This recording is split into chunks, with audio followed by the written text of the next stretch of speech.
초대 오순절 성령 강림으로 인해서 생겨난 초대 예루살렘 교회가 완전히 공중분해되어져 버렸습니다. 사도들 외에는 모두가 다 그 바퀴를 피해서 온 세상으로 흩어져 가버렸습니다. 그리고 지금까지는 사도들에 의해서 복음이 전파되어졌고, 그리고 사도들의 가르침에 의해서 교회가 생겨졌는데, 사도들은 예루살렘에 머물러 있어서 복음의 이 전도 사역이 길이 완전히 막혀버린 것 같습니다. 그런데 하나님께서 이 놀라운 하나님의 능력으로 이 박해를 통해서 오히려 더 큰 일들을 벌여가 버렸습니다. 그것이 뭐냐? 바로 오늘 사마리아 지역의 빌립 집사의 전도 사역과, 그리고 두 번째 26절 읽었던 우리 그 에티오피아 그 국고 맡은 그 간다게 그 내시의 만남, 이 두 사건을 우리 하나님께서 말씀해 주고 있습니다. 사단은 그렇습니다. 사단은 하나님의 아들로 오신 예수 그리스도를 십자가에 못 박아서 죽여버리면 끝나는 줄 알았죠. 그래서 승리한 줄 알았죠. 그런데 그 십자가, 자기가 이긴 것 같은 그 십자가가 오히려 자신의 머리가 깨트려져 버리는 완전한 패배의 자리가 되어져 버린 겁니다. 오늘도 스데반 한 사람, 예수 그리스도를 믿는 사람을 죽여버림을 통해 온 교회가 와해되어져 버리는 것 같고, 모든 성도들이 흩어져 버린 것 같고, 사도들은 옴짝달싹 못하고 예루살렘 교회 안에 갇혀져 있는 것 같은 그 순간에도 하나님께서는 오히려 더 크신 역사로 하나님의 능력을 나타내 버리십니다. 오히려 어떻게 되어졌습니까? 흩어져 간 이 하나님의 사람들이 그가 서 있는 그 지역에서 복음의 씨앗이 되어지고, 이제는 사도들이 가르치지는 않지만 예수 믿는 한 사람 한 사람들이 사도들의 역할을 해버리는 겁니다. 그러니까 결국 결론은 어떻습니까? 12명의 사도가 그냥 예루살렘에 갇혀져 있는 그런 현실적인 모습인 것 같지만 실제로는 어떻습니까? 수만, 수십만, 수천의 또 다른 사도들이 생겨나서 그들이 서 있는 곳마다 복음이 전파되어지는 겁니다. 오늘 그 중에 대표적으로 빌립 집사를 우리에게 소개해주고 있습니다. 빌립 집사가 사마리아에 가서 복음을 전하니 그 복음을 전해 들은 그들이 예수 그리스도를 믿고 하나님께 돌아옵니다. 그리고 그 소식을 전해 들은 예루살렘 그 사도들이 14절, 8장 14절 한번 읽어보겠습니다. 저 사모님 전체 메인 볼륨을 조금 낮춰주십시오. 아니면 1번, 2번 강대, 아니 거기 말고 밑에 강대상대 있을 겁니다. 1번, 2번 앞에서 1번, 2번 그걸 조금 낮춰주십시오. 우리 14절 한번 같이 읽어보겠습니다. 시작. 예루살렘에 있는 사도들이 사마리아도 하나님의 말씀을 받았다 함을 듣고 베드로와 요한을 보내매. 사마리아도 하나님의 말씀을 받았다는 소식이 예루살렘에 있는 사도들에게 전해졌습니다. 그러자 왜 베드로와 요한을 보냈을까요? 두 가지 이유가 있을 것입니다. 하나는 이 당시만 해도 유대에 있는 이 그리스도인들은 그 예수 그리스도의 복음이 자신들이 아닌 다른 이방인들에게 전해진다는 것은 생각도 못하고 있던 시절입니다. 그리고 특별히 이방인보다도 못한다는 이 사마리아인들에게 복음이 전해진다는 것은 꿈도 못 꿀 일일 뿐만 아니라 이게 소식이 전해졌을 때 이것이 진짜인가 사실인가 해서 베드로와 요한을 보낸 것입니다. 그리고 두 번째 이유는 아니 사도들이 가지도 않았는데 지금까지는 사도들의 복음 전파 사역을 통해서 교회가 생겨나고 믿는 사람들이 생겨났는데, 아니 우리 사도들이 가지도 않았는데 어떻게 예수 믿는 사람들이 생겨난단 말인가? 가봤더니 실제로 있는 겁니다. 누구를 통해서요? 이제는 사도들의 복음 전도 사역이 아니라 누구를 통해서? 예수 믿는 모든 사람들을 통해서 이런 일들이 나타나는 겁니다. 대표적으로 빌립을 통해서. 그리고 또 이 한 사람 한 사람에게 하나님은 동일한 권능과 은혜를 내려주셨습니다. 빌립이 그 사마리아에서 복음을 전할 때에 어떤 일들이 일어났습니까? 사도들에게 나타났던 표적과 기사가 동일하게 빌립을 통해서 나타났습니다. 그러면 빌립에게만 사도들에 나타났던 표적과 기사가 나타났을까요? 아닙니다. 예수 그리스도를 믿는 사람들이 가서 복음을 전하는 그 모든 곳곳마다 동일한 표적과 기사가 나타났다는 겁니다. 자, 그러면 이 표적과 기사는 특별한 사도들만의 것이 아니라 누구의 것이 되어지는 겁니까? 예수 그리스도를 믿는 모든 사람들의 것이라는 겁니다. 믿으십니까? 여러분 예수 그리스도 믿으십니까? 믿는 믿음으로 하루하루를 살아가시죠? 그러면 사도들에게 나타났던 표적과 기사, 그리고 오늘 빌립을 통해서 나타났던 이 표적과 기사 동일하게 저와 여러분들을 통해서도 나타날 줄 믿습니다. 우리 마가복음 한번 가볼까요? 마가복음 16장을 한번 보겠습니다. 마가복음 16장, 신약성경 85쪽입니다. 마가복음 16장 17절 18절을 한번 우리 읽어보겠습니다. 마가복음 16장 17절 18절, 신약 85쪽입니다. 자, 한번 같이 읽어보겠습니다. 자, 시작. 믿는 자들에게는 이런 표적이 따르리니 곧 그들이 내 이름으로 귀신을 쫓아내며 새 방언을 말하며 뱀을 집어 올리며 무슨 독을 마실지라도 해를 받지 아니하며 병든 사람에게 손을 얹은즉 나으니라 하시더라. 아멘. 이 말씀 누가 하신 겁니까? 여러분 성경에 빨갛게 되어 있죠? 네, 좀 괜찮은 성경은 예수님이 하신 말씀은 빨갛게 되어져 있습니다. 제 성경에는 빨갛게 되어져 있습니다. 우리의 구원자로 오신 예수님, 우리의 또 영원한 심판자로 오실 그 예수님께서 직접 하신 말씀입니다. 믿는 자들에게는, 이 믿는 자들은 누굽니까? 아주 특별하고 대단하고 탁월한 사람들입니까? 아니면 예수 그리스도를 믿는 모든 사람들이 다 포함되는 겁니까? 예수 그리스도를 믿는 모든 사람들이 다 포함되는 겁니다. 사도들뿐만 아니라 예수 믿는 그 빌립이 나가서 사마리아 땅에서 복음을 전했더니 표적과 기사가 나타났던 것처럼, 그러면 이 믿는 자들은, 저와 여러분들은 포함될까요? 안 될까요? 포함됩니다. 포함됩니다. 그러면 저와 여러분들을 통해 어떤 표적이 나타나야 됩니까? 예수 그리스도의 이름으로 무엇을 쫓아낸다고요? 귀신을 쫓아내는 겁니다. 사실 이 마가복음 16장 17절 18절 말씀은 어느 특정한 어떤 교단이나 어느 특정한 그런 사람들에 의해서 남용되어지는 부분도 있습니다.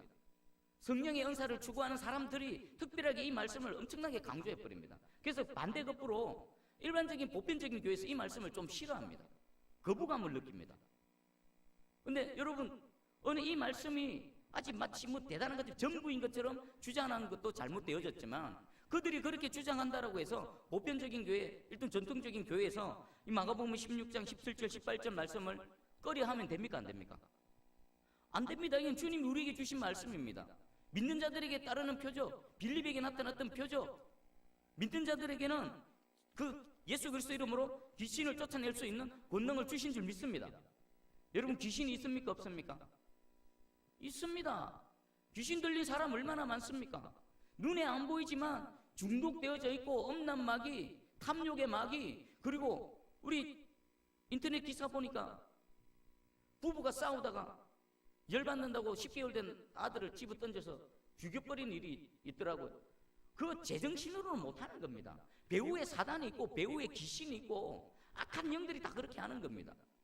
그러면 저와 여러분들이 예수 그리스도 이름으로 손을 얹고 기도하면 이 더러운 귀신들, 우리를 망가뜨리고 우리를 죽게 만들고 질병 들게 만드는 이 더러운 귀신들이 떠나가야 됩니까? 안 됩니까? 떠나가야 됩니다. 근데 진짜 믿습니까? 할렐루야. 그러면 이거 시도해야 됩니까? 안 해야 됩니까? 시도해야 되죠. 왜 안 나타날까요? 일단은 안 믿기 때문에. 그리고 안 믿으니까 어떡합니까? 시도를 안 하거든요. 이미 엄청난 무기를 소유하고 있으면서도 자신이 갖고 있는 걸 인식을 못합니다. 그래서 사용하지를 못합니다. 내 두드려 맞습니다. 내 넘어집니다. 이제 이 말씀이 주께서 주신 말씀인 줄 알고, 내게 이미 예수 그리스도 이름의 능력이 이미 내 안에 있는 줄 알고, 여러분 삶의 영역에 모든 더러운 귀신들을 쫓아내는 권능이 나타나기를 주님의 이름 축복합니다. 그리고 또 새 방언을 말하며 뱀을 집어 올리며 무슨 독을 마실지라도 해를 받지 아니하며. 여러분 믿으십니까? 그렇다고 독약 막 마시면 안 됩니다. 이 일들은 어떨 때 나타납니까? 표적과 기사 자체가 목적이 아니라 그곳에 복음이 전거되어질 때에 그 복음이 참임을, 그 선포되어진 하나님이 진짜 하나님이심을 정명해 보이기 위해서 이런 일들이 나타난다는 겁니다. 예전에 서울의 어떤 목사님, 오래전에 그런 부분이 있었답니다. 자신은 진짜 예수를 믿는다고, 진짜 능력을 믿는다고, 그래서 진짜 내가 그 한강무리를 걸을 수 있는 걸 믿는다라고. 그래, 한강물을 모든 성도들 불러놔 놓고 내가 믿음으로 이 한강물을 걸어가 보겠다라고. 그래, 걸어갔던 목사님이 있답니다. 어찌 되었을까요? 빠졌죠. 왜 능력이 안 나타날까요? 그분은 잘못되어졌습니다. 무리를 걷는 게 뭔데요? 그게 무엇이라고요? 무리를 걷는다고 뭐 대단한 겁니까? 무리를 걸을 수도 있습니다. 근데 그 일이 나타날 때는 하나님이 어떨 때 나타낼까요? 구원의 역사가 일어나고 하나님의 그 하나님 되심을 나타내 보이는 그 자리에 그런 권능이 나타나는 거지. 자기 믿음이 대단한 것을 과시하기 위해서 그것은 하나님을 시험하는 겁니다. 절대로 하나님 역사하시지 않으십니다. 우리는 믿음과 동시에 이 믿음을 어떻게 사용해야 되는지도 분명히 알아야 된다는 겁니다. 그리고 또 병든 사람에게 손을 얹은 적 나으니라. 여러분, 복음을 전할 때에 누군가의 믿지 않는 자가 질병 가운데 있을 때에 우리 길을 다니다가 할머니들 보니까 많이 앉아 계시더라고요. 이제 날이 따뜻해지면 저도 이제 전도를 다닐 겁니다. 지금 전도 용품도 하나하나 구입 준비하고 있습니다. 할머니들 계시면 손을 얹고 무조건 기도할 겁니다. 제 능력입니까? 누구 능력입니까?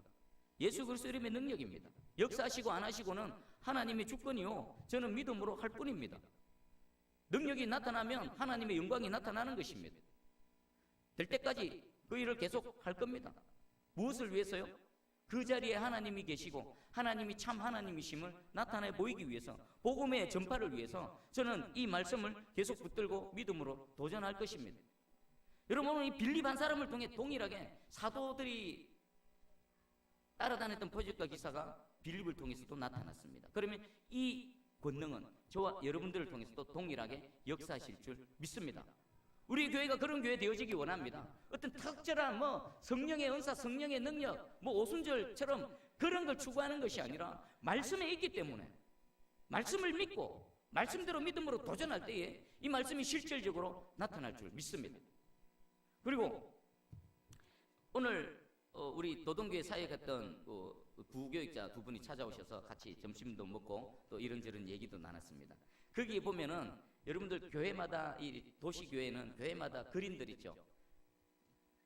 교회마다 가면 1,000원씩 주거든요. 1,000원씩. 그래가지고 근데 대체적으로 젊은 사람들입니다. 30대, 40대 멀쩡한 사람들입니다. 근데 그들 나름대로의 또 그럴 수밖에 없는 절박함이 있었겠죠. 그러면 먹지도 못하고 햇볕에서 제대로 씻지도 못하고 냄새 풀풀 날리면서 새까맣게 깜짝잡하게 바짝 말라가지고 교회마다 다닙니다. 그럼 교회에서 한 사람씩 1,000원씩 줍니다. 그거 여러 교회 다녀가지고 모아서 밥도 사 먹고 소주도 사 먹고 또 담배도 사 피고 그럽니다. 그런 사람들 중에 우리 여전도사님이 주일날 오면 1,000원 안 주고 돈도 더 많이 주고 점심도 맛있게 주고 할 테니까 교회로 주일날 나오라, 예배 드리라고. 제가 있을 때 그 사람 중에 한 사람이 예배를 드리러 조금씩 땀은 나오기 시작했습니다. 근데 그분이 어떻게 되어졌을까요? 해가 바뀌면서 믿음이 생긴 겁니다. 어떤 믿음이요? 예배 드리니까 영혼의 편안함 있죠. 하나님이 예배 드리는 그 불쌍한 영혼에게 은혜를 베풀어 주시는 겁니다. 어디에도, 세상 어디에서도 누리지 못하는 마음의 평강을 예배 가운데 누리는 겁니다. 그리고 결정적으로 어떤 일은, 그분이 지병이 있었습니다. 뇌졸중이라는 지병이 있었는데 그분이 예배 드리다 보니까 거기서부터 고통이 사라진 겁니다. 병원에 가서 의학적으로 정명해 보이진 않지만 그전에는 그것 때문에 불편하고 힘들었던데 예배 드리는 삶이 시작되어지니까 그것이 떠나가 버린 겁니다. 그래서 그분이 이렇게 고백합니다. 내가 이런 병이 있었는데 예배 드리니까 하나님께 낫게 해주셨다. 그리고 그분이 도동교회에 그 5주 동안에 세 가지 교회까지 다 수리하고 정식적으로 교인으로 등록하고 지금 신앙생활을 하고 있답니다. 그뿐인 줄 아십니까? 친구들을 또 데리고 오는 똑같은 친구들. 교회 가봐라. 그 친구 중에 자신보다 좀 정도가 심한 뇌졸중 환자가 있답니다. 몸도 불편하게 이렇게 오는데 그 친구에게 교회 가서 예배 드리고 하나님 만나면 나처럼 친구야 너도 나을 수 있다. 교회 가자. 이래가고 그 친구가 그 친구를 지금 그렇게 성령의 열매가 계속 맺혀져 나가고 복음의 열매가 맺혀져 가고 있다는 소식을 들었습니다. 저는 그 사람이 그렇게 되어질 줄 꿈에도 생각 못했죠. 그냥 혼자 교회 잘 와서 예배 잘 드리고 예수 믿으면 좋겠다. 그리고 그 인생이 하나님의 복을 받아서 새로운 삶을 살아갔으면 좋겠다라고 그 정도까지 생각밖에 못했는데 하나님은 그 인생에 은혜를 주시니까 병도 낫게 해주시고 믿음도 주시고 또 전도의 능력도 주신 겁니다. 이 사람이 전도하는 전도의 능력과 이 빌립 집사가 전도하는 전도의 능력하고 차이가 있을까요? 오히려 더 탁월합니다. 저보다도 더 탁월하게 입이 침에 튀게 열정적으로 예수 그리스도를 증거하는 사람이 되어진 겁니다. 여러분, 이거 남의 얘기입니까? 그냥 아멘하고 끝나게 됩니까? 이 은혜가 누구에게까지 임해야 됩니까? 제게까지 임해야 되고 여러분들에게까지 임해야 되고 전할 수 있는 확실한 증거, 눈에 보이는 증거, 그것 들고 나가서 복음을 전해야 되는 겁니다. 예수 믿으면 뭐 어떻다 하더라, 그것 갖고는 능력이 없는 겁니다. 내가 만난 주님, 내가 직접 경험한 주님, 그리고 현장 가운데서 빌립 집사처럼 표적과 기사가 나타날 때에 누구도 부인하지 못하는 그 하나님의 그 능력으로 주께로 돌아오는 역사가 있는 줄 믿습니다. 자, 그러면 우리 이제 26절 빌립의 그 사건을 한번 보겠습니다. 우리 26절하고 27절을 한번 읽어봅니다. 자, 시작. 주의 사자가 빌립에게 말하여 이르되 일어나서 남쪽으로 향하여 예루살렘에 가사로 내려가는 길까지 가라 하니 그 길은 광야라. 일어나 가서 보니 에디오피아 사람 곧 에디오피아 여왕 간다게의 모든 국고를 맡은 관리인 네시가 예배하러 예루살렘에 왔다가. 아멘. 지금 사마리아 지역에서 빌립은 성공적인 복음 사역을 하고 있습니다. 그 지역에 이미 와 있던 그 시몬이라는 그 마술사를 능가하는 그런 능력으로 예수 그리스도의 복음을 힘있게 전파했을 뿐만 아니라 그곳에 믿는 자들이 생기고 또 사도들이 와서 확인도 하고 사마리아 지역에 교회가 막 세워지고 부흥하고 있습니다. 자, 그런데 갑자기 주의 사자가, 성령님이 빌립에게 찾아와서 어디로 가라고 합니다. 어디로요? 남쪽 유대 가사가 있는 광야로 내려가랍니다. 말이 광야지 여기는 어떨까요? 사람이 있을까요? 집이 있을까요? 아무것도 없습니다. 빈들입니다. 빈들. 그런데 하나님은 지금 여기서 잘 하고 있는데 갑자기 빌립에게 와서 광야로 가랍니다. 아무도 없는데. 여러분 한번 생각해 보십시오. 제가 여기서 사역을 해서 하나님 은혜 주셔가지고 능력도 나타나서 막 부흥합니다. 세순교회 막 갑자기 막 엄청나게 부흥을 해봅니다. 근데 하나님 갑자기 오셔서, 문수야, 저 필리핀으로 가라, 저 북한으로 가라, 중국으로 가라, 아무것도 없는 곳으로 가라고 해버립니다. 그럼 쟤는 마음이 어떨까요? 아니, 하나님 여기 지금 잘 되고 있는데요, 여기 제가 좀 더 있어서 더 사역을 해야 되는데요, 이런 마음이 생길까요? 안 생길까요? 아니, 좀 사역할 수 있는 곳으로 보내면은 아멘하고 갈 건데, 광야, 가사, 지금 팔레스타인 그 가자 지구 있죠, 이스라엘과 충돌이 일어나는 그 빈들로 가라랍니다. 설명도 없습니다. 그냥 가라랍니다. 하나님은 항상 이렇습니다. 여러분들에게 어떻습니까?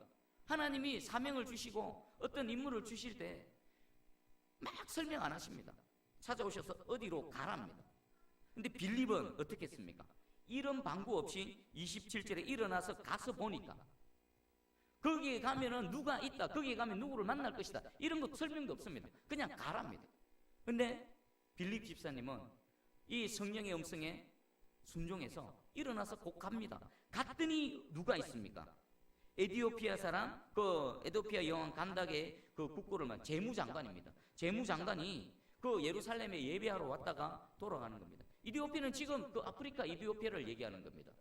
한번 생각해 보세요. 남쪽 그 애굽이 중심에 있고 애굽 위쪽이 그 유대 예루살렘입니다. 애굽의 남쪽이 아프리카입니다.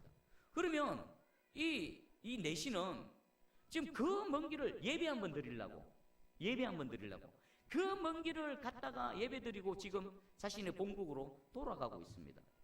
빌립은 왜 가라고 하셨는지 알 수는 없었습니다. 그럼에도 불구하고 순종하고 갔습니다. 가서 보니까 한 사람을 만나게 되어진 겁니다. 그럼 여기서 자신이 왜 왔는지 이유를 알았을까요? 여전히 모릅니다. 자, 그리고 우리 29절을 한번 보겠습니다. 29절 30절 한번 읽어봅니다. 시작.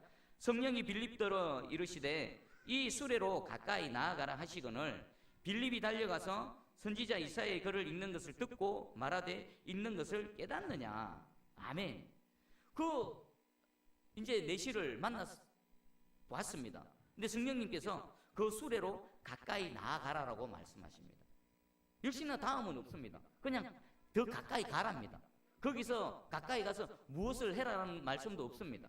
가라, 그리고 더 가까이 가라. 그러자 성령의 음성에 또 순종해서 가까이 나아갑니다. 가까이 가니까 빌립에게 들려지는 소리가 어떤 소리입니까? 이 굳건했던 내시가 이사야 선지자의 글을 읽고 있는 겁니다. 그것을 듣고 빌립이 알았던 겁니다. 너희가 읽는 것을 깨닫느냐? 비로소 빌립이 하나님이 왜 나를 여기에 보내셨고 왜 이 사람을 만나게 했는지를 비로소 깨달아 알았다는 겁니다. 자, 여러분들은 하나님의 음성에, 성령님의 음성에 어떻게 반응하십니까? 진지하게 자신을 들여다보십시오. 하나님은 항상 오시면 밑도 끝도 없습니다. 가랍니다. 그럼 가서 보면 또 뭐 하랍니다. 그러면 하나님은 왜 전체를 설명 안 하실까요? 설명해본들 빌립이 알아들을까요? 하나님이 하실 일을 우리에게 찾아오셔서 A, B, C, D 쫙 순차적으로 설명해주면 우리가 알아들을 수 있는 그런 이 능력이 있을까요? 없습니다. 저도 그렇고 여러분도 그렇고 빌립 역시 마찬가지입니다. 그래서 하나님께서는 지금 당장에 해야 될 일만을 말씀하시는 겁니다. 그리고 그 당장 해야 될 일에 순종해서 나아갔더니 그 다음을 또 알 수 있고 하나님께서 왜 명령을 하시는지 깨달아 알았던 겁니다. 이 사람이 지금 그 성경 말씀을 읽고 있는데 그 성경을 읽고 있는 부분이 어디입니까? 이사야 53장 예수님에 대한 말씀입니다. 그래서 그가 읽는 것을 듣자마자 이 듣는 이 글을 깨달아 아느냐? 하나님이 예수 그리스도를 이 사람에게 증거하기 위해서 나를 이곳에 보내셨구나라는 것을 이제서야 깨달아 알고 그 사람에게 달려갑니다. 그자 이 사람 뭐라고 얘기합니까? 지도해 주는 사람이 없는데 어떻게 알겠습니까? 그러자 성경 구절을 쭉 읽습니다. 읽고 나서 이제 우리 35절 한번 읽어볼게요. 35절 자 시작. 빌립이 입을 열어 이 글에서 시작하여 예수를 가르쳐 복음을 전하니. 아멘. 결국 하나님은 그 성공적인 사익 현장 가운데 쑥 뽑아내어서 정말 아무도 없을 것 같은 광야로 내모셨는데 그곳에서 누구를 만났습니까? 저 먼 이방 나라에서 하나님께 예배 한번 드려보기 위해서 그 먼 길을 왔다가 가는 그 하나님을 사랑하는 하나님의 은혜를 사모하는, 그러나 이 사람은 하나님을 사모하지만 예수 그리스도를 알았습니까? 몰랐습니까? 몰랐습니다. 이사야의 글을 읽으면서도 이분이 누군가, 자기를 가리킴이냐 타인을 가리킴이냐, 예수 그리스도를 몰랐습니다. 그러자 하나님께서는 그의 중심을 보시고 빌립이라는 전도자를 보내주시고 예수 그리스도를 알게 해주신 겁니다. 그리고 예수 그리스도를 믿고 기쁜 마음으로 본국으로 돌아갔습니다. 자, 그러면 우리가 현실적으로 주판을 한번 두드려 보겠습니다. 빌립이 그 부흥하고 있는 사마리아 지역에서 계속 사역함을 통해 얻는 하나님 나라의 영광, 열매들, 그리고 지금 이곳에 전혀 다른 이곳에 와서 단 한 사람에게 예수 그리스도를 전한 이것하고 어떤 게 더 효과적이고 어떤 게 더 하나님 나라에 유익이 되겠습니까? 지금 막 부흥하고 있는 사마리아 지역에서 열심히 복음을 전하면 더 힘차게 사마리아 교회가 세워져 나갈 것입니다. 근데 그거하고 지금 한 사람 앞에 예수 그리스도를 전한 이 한 번에 복음 전한 거하고 무게를 따지면 어디가 더 무겁겠습니까? 그냥 눈에 보이게는 사마리아에 있어서 수많은 사람들에게 복음을 전하는 게 더 효과적이라고 생각하겠죠, 그죠? 근데 한 걸음만 더 나가 보십시다. 이 사람이 누굽니까? 이디오피아의 그 재무장관으로서 영향력이 있는 사람입니다. 그리고 하나님을 경외하는 사람입니다. 이 사람이 한 사람이지만 이 사람이 그 에티오피아의 그 나라에 들어가면은 무엇이 되어질까요? 또 다른 빌립이 되어지는 겁니다. 또 다른 복음의 씨앗이 되어져서 그를 통해 복음의 능력이 나타나는 겁니다. 여러분, 아프리카 지역에 그 예수 믿는 그런 사람들이 많은 줄 아시죠? 남아프리카 공화국 이런 곳에는 지금도 신학생들이 유학을 갈 정도입니다. 그리고 그곳에서는 우리 어거스틴 같은 그런 위대한 사람들이 사역을 했던 현장입니다. 언제 그 일들이 시작되어졌을까요? 바로 이때입니다. 이때 이 한 사람, 에티오피아 이 국고 맡은 이 한 사람이 예수 그리스도를 알고 믿고 그 아프리카 땅, 에티오피아 땅으로 갔더니 그 한 사람 때문에 복음의 능력이 그를 통해 나타난 겁니다. 자, 그러면 다시 질문 드릴게요. 빌립이 사마리아 땅에서 계속 사역한 거하고 이 간닥의 한 사람에게 복음 전하는 거하고 어떤 게 더 효과적입니까? 한 사람 아프리카 지역을 변화시켜 버린 겁니다. 자, 여기서 우리는 내가 사역할 때 있어서 한 사람에게 집중하는 것이 얼마나 중요한 것을 깨달아 아시기 바랍니다. 우리 오늘날요, 이 전도 프로그램들 중에 보면은 대부분이 전도를 할 때 누구에게 집중하라고 합니까? 아이들, 나이 많은 어르신들, 아니면 지금 한창 경제활동하고 있는 3, 4, 5, 60대를 청장년에게 집중하라고, 어디라 집중하라고 합니까? 대부분이 청장년 한창 경제활동하고 교회에 들어오면 바로 일꾼이 되어지고 교회에 들어오면 헌금해서 교회에 도움될 그런 사람들에게 집중하라고 합니다. 그거 다 틀렸습니다. 그 전부 가짜입니다. 그 사이비입니다. 전부. 왜요? 하나님 앞에서 영혼은 다 똑같습니다. 그리고 아무리 연세가 많고 구부정하고 힘도 없고 능력도 없는 것 같지만 그 한 사람 뒤에 얼마나 많은 영혼들이 있는지 누가 압니까? 그 한 사람이 예수를 믿어서 그 가정이 복음화 되어지고 그들의 자녀 성도들이 하나님께로 돌아올 그 일들을 누가 예측이나 할 수 있겠습니까? 여러분, 한 사람에게 집중하시기 바랍니다. 그 겉모습 보고 이게 이 한 사람 가지고 뭐 하겠다 그런 생각 버리시고 오늘 이 국고 맡은 이 간닥의 이 에도피아의 이 한 사람을 통해 아프리카 전 영역이 하나님의 복음의 능력이 전파되어졌던 것처럼 여러분들 오늘 하루 만난 사람들 중에 좀 힘없어 보이고 아무 좀 여러 유익이 안 될 것 같은 그런 사람이 있었습니까? 오히려 그런 사람들에게 더 집중하시기 바랍니다. 잘난 사람들은 복음 전해봐야 안 듣습니다. 등 따시고 배부르고 권력 있고 힘 있는 사람들은 어차피 복음 전해봐야 안 듣습니다. 누가 복음 듣습니까? 힘없고 실패하고 좌절하고 완전히 소망 없는 그런 사람들, 교회에 와봤자 아무런 득도 안 될 것 같은 그런 사람들, 그런 사람이 예수 그리스도를 믿는 겁니다. 그리고 그런 사람이 이 교회 안에 들어와서 은혜 받고 변화되어지면 사도 바울과 같은 사람이 되어지는 겁니다. 오늘 우리 새순교회는 삶을 살아가든 복음을 전하든 전도를 하든 선교를 하든 성경적으로 하기를 주님의 이름으로 축복합니다. 얼마나 많은 세상의 누룩들이 들어와가지고는 이것이 탁월한 전도 방법이요, 이것이 가장 효과적인 하나님이 효과 안 따집니다. 하나님은 한 영혼이 살아나는 것을 원하십니다. 아무리 많은 대가를 지불하고 아무리 많은 어떤 희생이 있더라도 그 한 영혼이 살아나면 하나님은 기뻐하십니다. 우리 새순교회가 오늘 이 한 사람에게 집중해서 그 한 사람을 통해 하나님 얼마나 놀라운 능력을 나타나시는지 기억하셔서 여러분 내일 하루 삶을 살아갈 때에 정말 힘없고 연약하고 저 빈들의 광야 같은 곳에서 오늘 이 빌립처럼 예수 그리스도를 믿는 믿음으로 하나님께서 역사하실 줄 믿는 믿음으로 한 사람을 향해 최선을 다하는 저와 여러분들 되어지기를 주님의 이름으로 축복합니다. 아멘. 우리 찬송하면서